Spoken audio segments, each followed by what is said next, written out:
Assalamualaikum warahmatullahi wabarakatuh, para penggemar MotoGP dan fannya Marc Marquez. Welcome back to my channel MotoGP Reborn.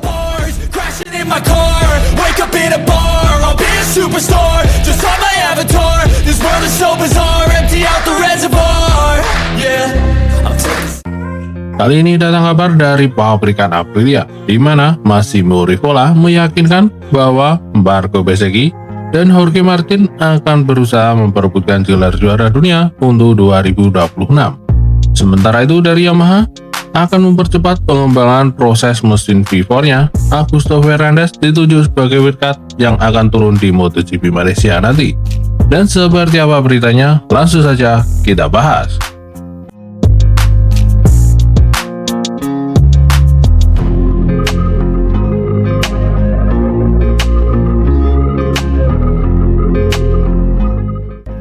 Di mana saat ini Massimo Rivola sebagai CEO Aprilia Racing sangat antusias dan sangat yakin dengan apa yang bisa dilakukan oleh kedua pembalapnya, yaitu Jorge Martin dan Marco Bezzecchi pada gelaran MotoGP tahun depan 2026 nanti. Di mana Aprilia sedang menikmati momen yang sangat luar biasa di kejuaraan dunia balapan motor MotoGP. Sejak perusahaan yang berbasis di Noale ini mengambil langkah maju dalam tes kolektif di Aragon, RSGP telah mengambil langkah maju untuk menjadi motor terkuat di grid. Seperti yang terlihat di dua Grand Prix terakhir, yaitu di sirkuit Mandalika dan di sirkuit Phillip Island. Baik di Indonesia maupun Australia, motor asal Italia itu menjadi yang terdepan bahkan melewati Ducati merah.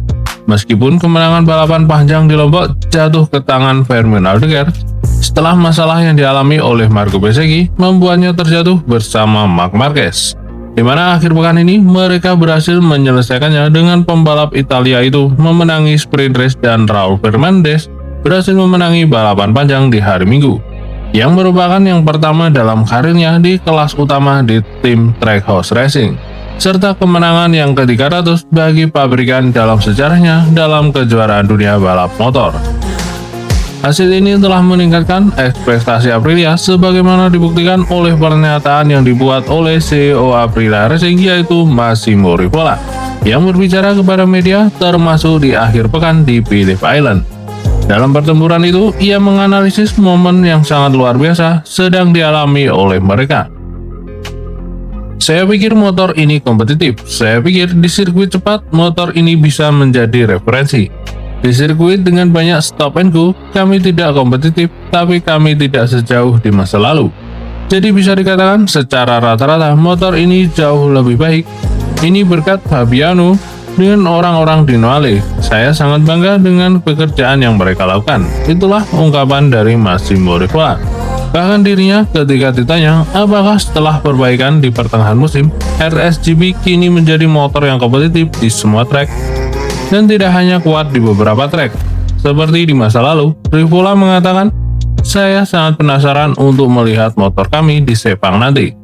Ini adalah trek yang cukup lengkap, dan di mana kami tidak pernah tampil terlalu bagus. Katakanlah, jadi jika kami tampil di Sepang, itu berarti ada pengembangan di sana. Saya tidak bisa mengatakan bahwa kami sangat cepat, karena kami memiliki dua akhir pekan yang baik. Faktanya di Indonesia, yang menang adalah Fermin, bukan Raul. Tapi saya juga berpikir bahwa dalam dua balapan terakhir, Marco Bezzecchi adalah yang tercepat di lintasan. Itu sudah pasti." Di mana Rivola juga kemudian ditanyai tentang apa yang dia pikirkan tentang nasibnya Jorge Martin pada saat itu. Kembali dari cedera pada tahun 2025, menonton balapan dari rumah, dan setelah beberapa bulan lalu dikonfirmasi bahwa dia akan menghormati kontraknya dengan merek tersebut. Mantan kru Formula 1 Ferrari itu pun memberanikan diri untuk mengatakan bahwa ia berpikir pembalapnya akan bertarung untuk memperebutkan gelar juara dunia pada tahun 2026 nanti. Jorge juga berpikiran sama dengan saya. Jujur saya menunggu Mandalika dan Phillip Island, karena saya tahu dia cukup spesial di dua sirkuit itu. Saya pikir saat kami berada di sana, dia akan tampil dan mendapat kepercayaan diri untuk mencapai level Marco. Tetapi kemudian kita tahu apa yang terjadi di Motegi, jadi semuanya ditunda. Pada akhirnya olahraga ini sangat brutal. Anda tidak pernah menganggap remeh apapun. Anda perlu membangun performa di setiap hari, ungkap Massimo Rivola. Di mana dia juga menambahkan, hanya karena Anda seorang juara dan Anda memiliki banyak talenta, bukan berarti Anda harus mengambil semua langkah yang Anda butuhkan untuk berada di sana. Saya pikir Jorge sekarang tahu itu dengan baik, dia memahaminya dengan sangat baik. Bagi kami, semua tidak sabar untuk berada di Sepang, untuk menjalani tes pramusim 2026, untuk memahami segalanya dan menjalani tes selama 3 hari dalam kondisi yang tepat. Saya yakin Jorge akan bertarung memperebutkan gelar bersama dengan Marco pada tahun 2026 nanti. Di mana Rivola ternyata kemudian mengambil keputusan untuk memuji Raul Fernandez pada hari kemenangan pertamanya di sirkuit Phillip Island. Saya sangat ingin pergi ke Sepang untuk melihat reaksi Raul juga, karena kami melihat Marco setelah kemenangan di Silverstone, dia adalah pembalap kedua setelah Mark yang mencetak poin paling banyak. Jadi dia memiliki semacam klik. Sekarang saya tahu apakah Raul puas dengan hal ini atau lebih banyak marah. Saya harap yang terakhir seperti yang dikatakan oleh Marco, ia mengungkapkannya. Karena ketika Anda mulai mencium bau podium, Anda pasti menemukan sesuatu yang lain. Itu adalah cara terbaik untuk berkembang. Saya ingin melihat Marco dan Raul bertarung memperebutkan podium. Saya pikir Ayogura tidak terlalu jauh dari yang terlihat. Karena akhir pekan ini ia membalap dengan mencoba untuk tidak terjatuh. Karena kondisi tangannya, ia harus membangun kepercayaan diri lagi. Jadi saya pikir tahun depan kami akan memiliki 4 pembalap yang sangat kompetitif. Kami harus terus mengembangkan motornya, karena itu tidak akan cukup, tapi yang pasti rutenya sudah tepat. Tentang Raul, 1 kemenangan tidaklah cukup, tapi setidaknya itu adalah sesuatu yang pantas ia dapatkan. Itu adalah sesuatu yang memberikannya kepercayaan diri bahwa dia dapat melakukannya. Para rider membutuhkan kemenangan untuk diri mereka sendiri, bukan hanya untuk tim dan papan klasemen. Saya tahu Raul di masa lalu selalu cepat. Saya rasa kita tidak perlu berdebat soal level talenta yang dimilikinya. Yang harus kita diskusikan adalah bagaimana cara dia bekerja. Sekarang dengan Brivio dan juga Fabiano yang membantu, saya rasa dia memiliki orang-orang yang bisa dia percaya. Itu sangat penting, jadi saya tak sabar menantikan 3 balapan selanjutnya.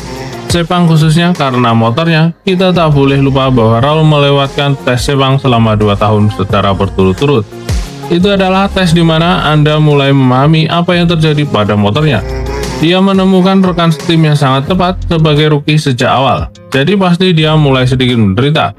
Saya pikir salah satu kuncinya adalah tes Aragon, di mana kami mencoba hal-hal yang membuatnya sangat percaya diri. Sejak saat itu, dia selalu berada di 10 besar. Kami tidak hanya melihatnya di babak kualifikasi, tapi jaraknya makin dekat, jadi saya senang untuknya. Itulah ungkapan dari Massimo Rivola tentang performa Raul Fernandez setelah berhasil memenangi seri MotoGP Phillip Island kemarin.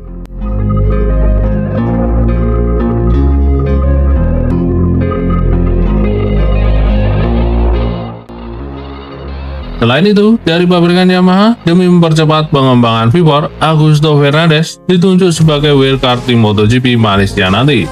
Di mana saat ini Augusto Fernandez akan membuat penampilan wildcard keduanya di atas motor V4 Yamaha dalam balapan MotoGP Malaysia.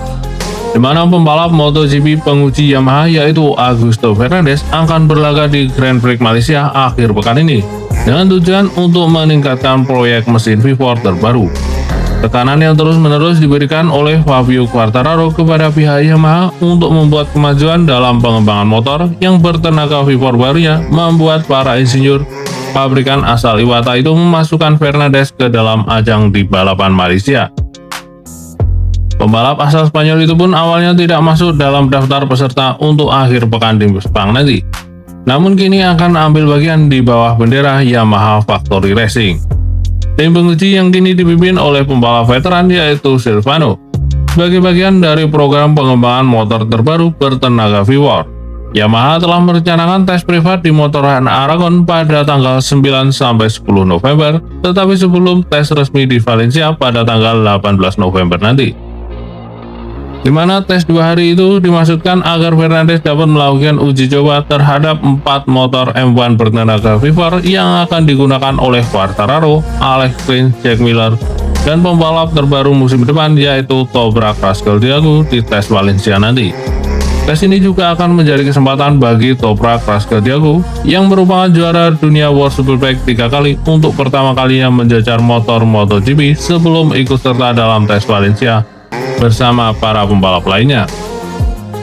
Di mana sampai saat ini masuknya Fernandez sebagai wildcard di Sepang tidak mengubah rencana tes berikutnya di Aragon nanti. Yamaha mencoba untuk terus maju dengan pengembangan motor yang benar-benar baru yang akan membantunya mengambil langkah yang cukup signifikan untuk meyakinkan Quartararo dan kontraknya akan berakhir pada akhir tahun depan. Quartararo telah menegaskan bahwa ia akan mencari tempat lain di grid jika tim asal Jepang tidak membaik di tahun depan. Selain Fernandez, Mikel Piro, Pol Espargaro, dan Lorenzo Salvadori juga akan kembali ke MotoGP Malaysia 2025 sebagai pengganti Marc Marquez, Marvin Vinales, dan Jorge Martin nanti, di mana Yamaha saat ini berada di urutan terakhir dalam papan klasemen pabrikan, tertinggal 43 poin dari rival utamanya sang tuan rumah yaitu Honda. Sejauh ini, Yamaha baru meraih 1 poin di hari Minggu pada 2025, yaitu saat Quartararo finish di posisi kedua di balapan MotoGP Spanyol kemarin. Nah, mampukah Yamaha akan memangkas ketertinggalannya dengan pabrikan lain? Patut kita tunggu di tes Sepang nanti tentang mesin terbaru V4 mereka. Mungkin cukup sekian berita dari Mimin. Sampai bertemu lagi di berita selanjutnya. Dan wassalamualaikum warahmatullahi wabarakatuh.